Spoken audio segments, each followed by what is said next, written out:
Did you watch the draft at all last night?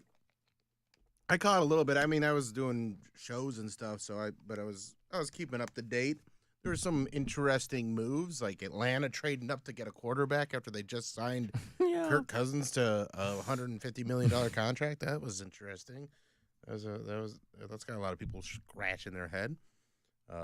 We were both in amazement earlier. The sports report said there were 275,000 people. That's insane. It was at Ford Field. That can't be right. It doesn't hold that many people, does it? It was people like standing outside and everything like that. There was it looked like an outdoor like they set something up so people could stand in the streets. They must have then, yeah. I know that they set up a big thing, but like Ford Field's like 65,000 people. I'm like 275. If they can have people down on the field too. I don't know exactly how they had it all set up, but that's just so many people to watch someone call a name. Yeah.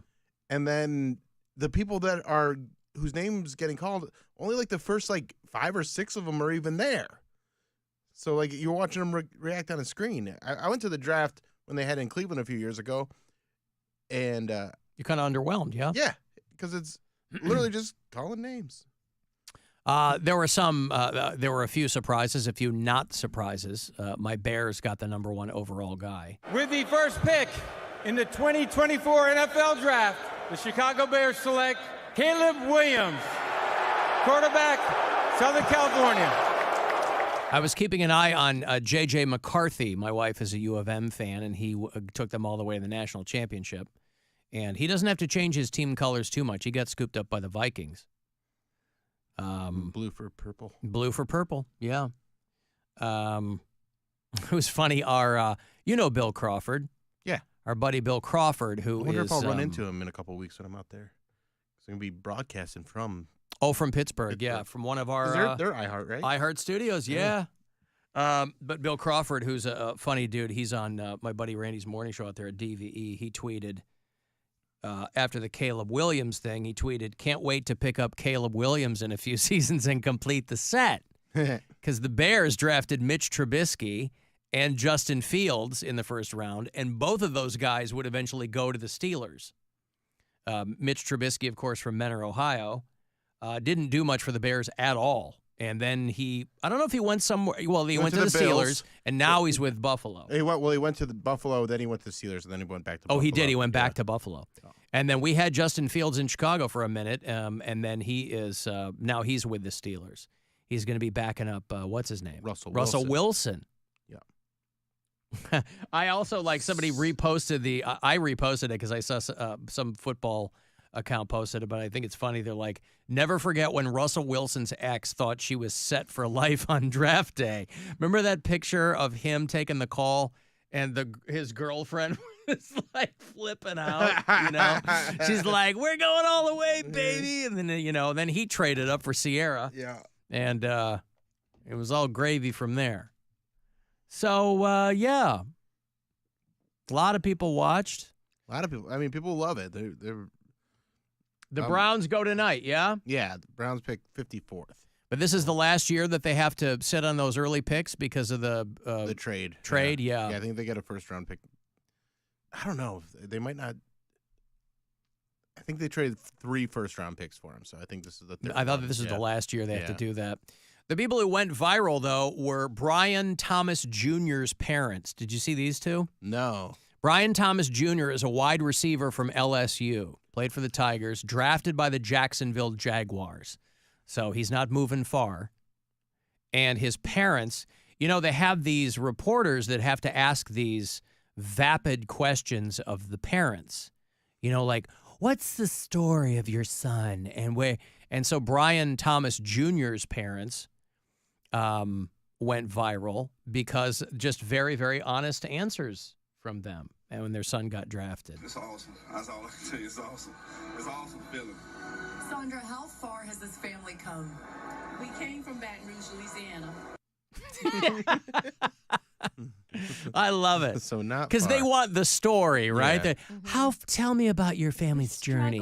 This whole well, we got in the car and we came from Baton Rouge. Mm-hmm. Oh, that's bad, great. Honestly. Yeah. Had to stop to fill up, But. Got some Cheez-Its, and then we made our way up here to Detroit. They probably didn't drive from Baton Rouge to Detroit. They probably flew? I don't know. Good for them, though. Because does the NFL fly people who are going to get drafted?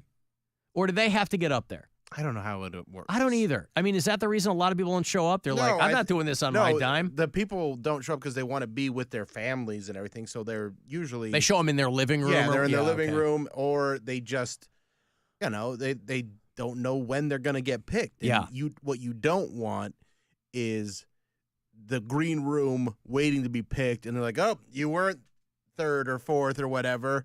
And you're sitting there forever. You're sitting there just waiting, looking all sad, and everybody's feeling bad for you.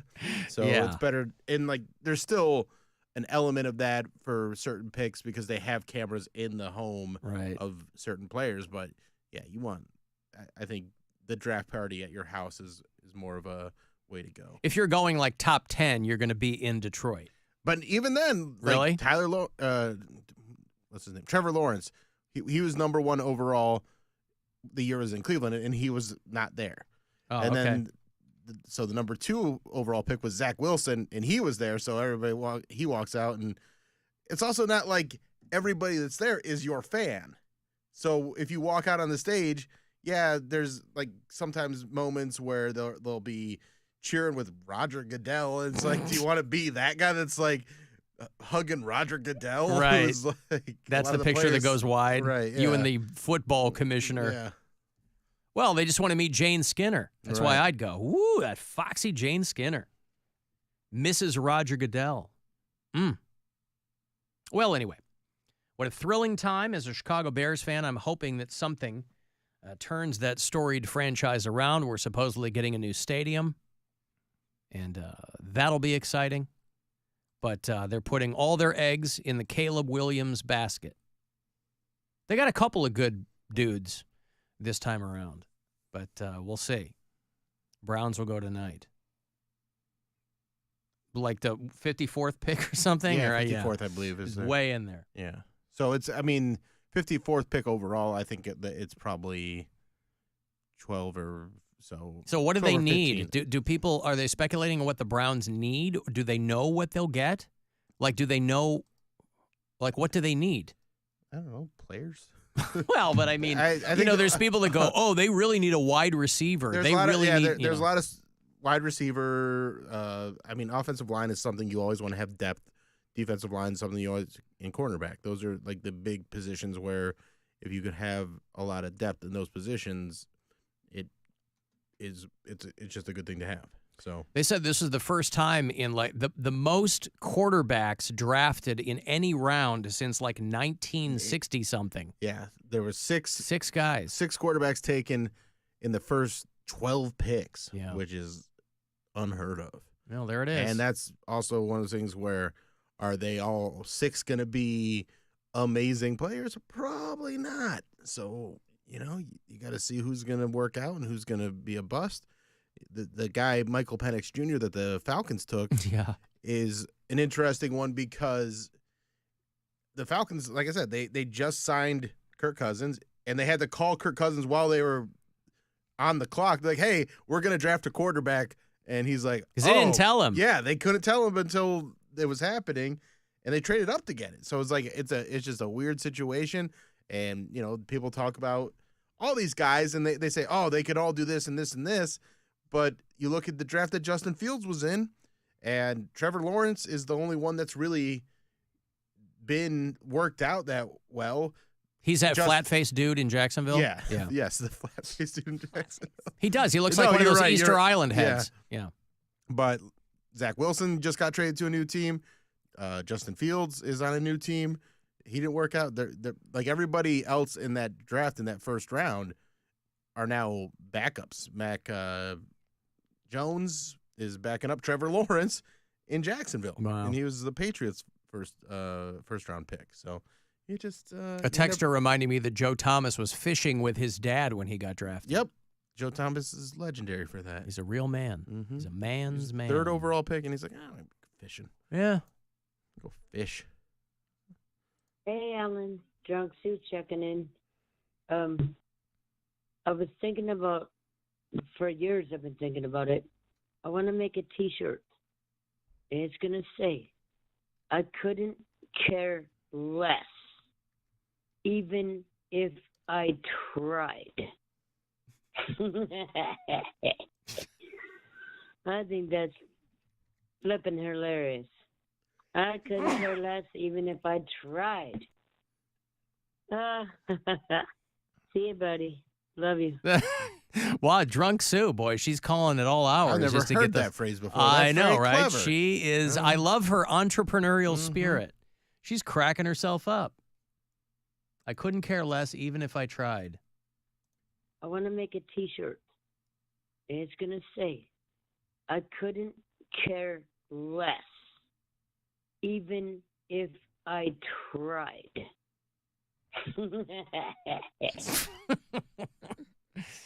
She's on one. Browns need defensive tackle and a linebacker, somebody said. Okay, well, I'll take your word for it. Who knows what they'll get. But very exciting for Browns fans.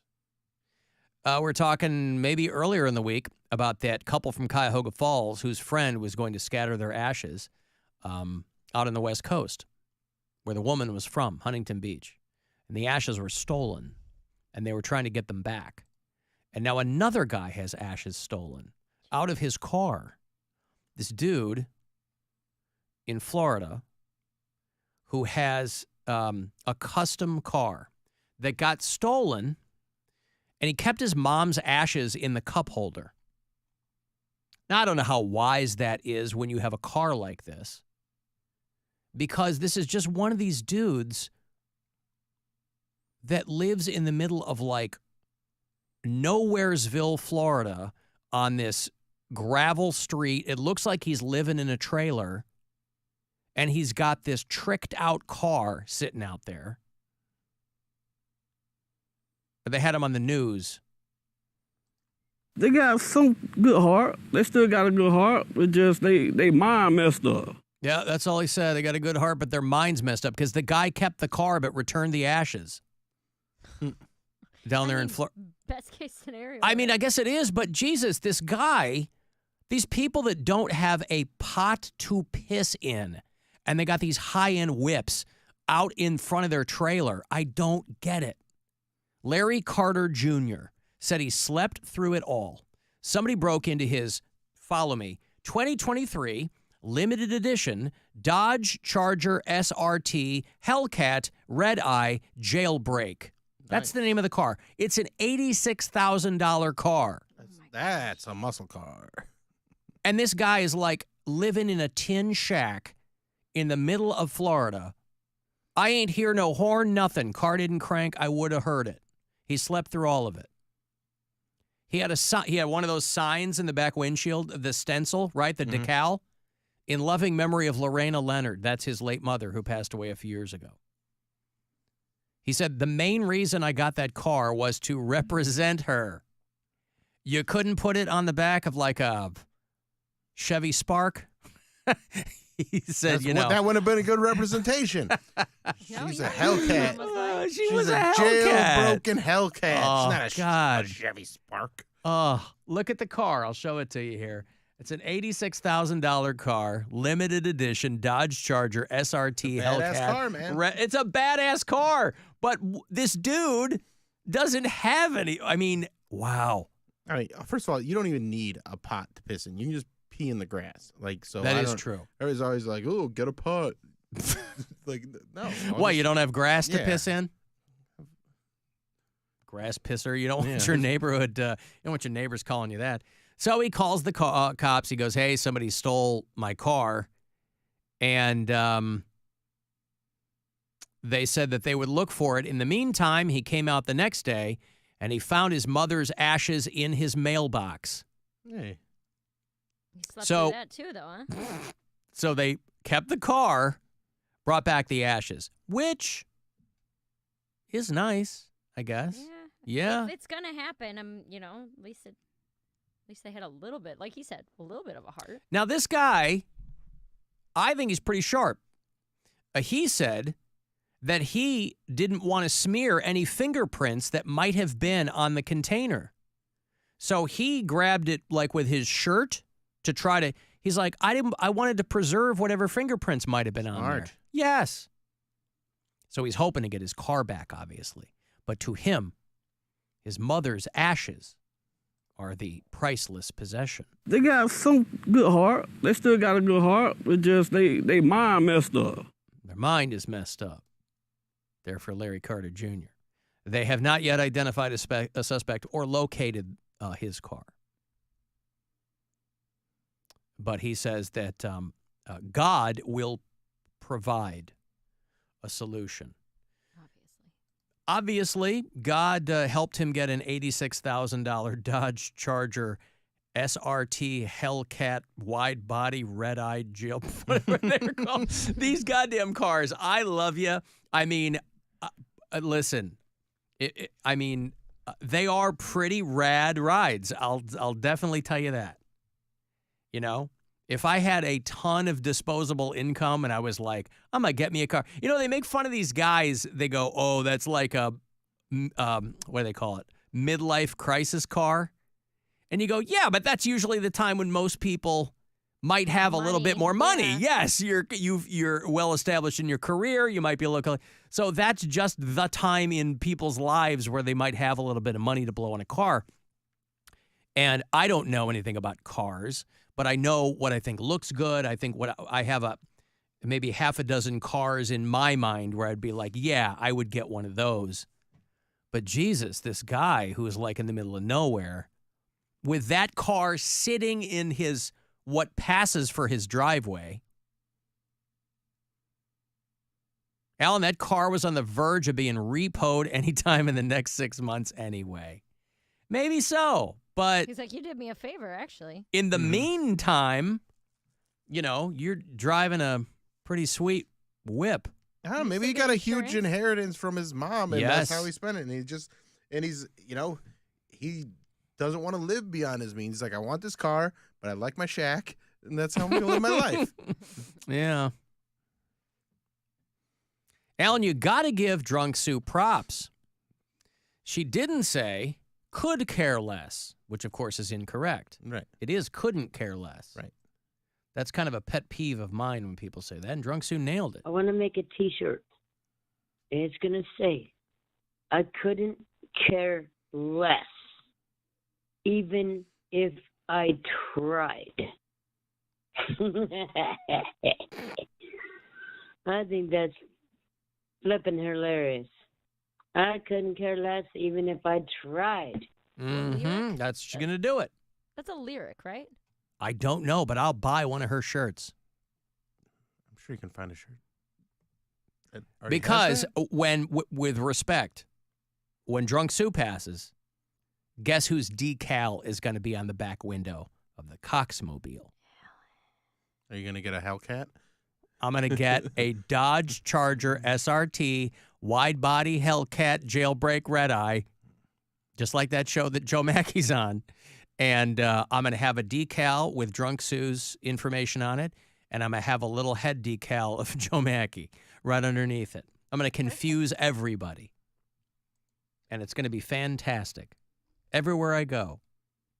And I'm going to keep, I'll give you the trifecta, I'm going to keep random ashes in the cup holder. Nice. You're not even going to know who is in there. Could be somebody's Who or dog. what? It Yeah. could be a squirrel. I could have burned up a squirrel in the backyard. Oh, homemade ashes. Oh, yes. Nice. Homemade. I will make them at my home. Yeah. Mm-hmm. Alan, I hate people that use their cars as rolling obituaries with those stupid vinyl decals. Listen, I think do whatever you want to do with your car, do it. There's all kinds of people. You know, it's like a hacky goof at this point, the people that don't have that much money, but boy, they trick out those cars. They got the lights underneath, they got the nitrous tanks, the whole, you know. So, you know, there's a guy up the street from me out by where I live because it's, you know, a long time ago, it was a little cottage community. So it's relatively affluent, but there are a lot of homes that are pretty small. And there's a guy up the street from me who, boy, his house, it's like a cracker box. But he's got a BMW, and he's got motorcycles, and he's got these, you know. So this is a guy who clearly, I think he's a single guy. He looks like he's older, and he's always showing something off because he's always, blaring his car down the street or whatever. But that's a guy who puts all of his money in his rides. And if that's what you want to do, do it. Alan, is that grand theft auto or kidnapping? Well, I mean, she's dead, so I think once you've departed this earthly plane, you can't be kidnapped anymore. Okay, got a break here. I will have the last pair of tickets for you. If you are into the band Our Last Night, they're coming to play a show. And I'll have a pair of tickets for you. Our Last Night is going to do May 10th. It's 2 weeks from tonight at the Agora.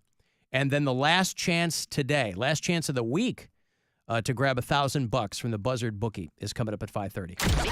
The Alan Cox Show. On our free iHeartRadio app and your favorite smart device. Just tell it to play the Alan Cox Show on iHeartRadio. From the Universal Windows Direct Weather Center, WMMS Weather. Sunny skies for the rest of your Friday with highs around 70. Clouds increasing tonight with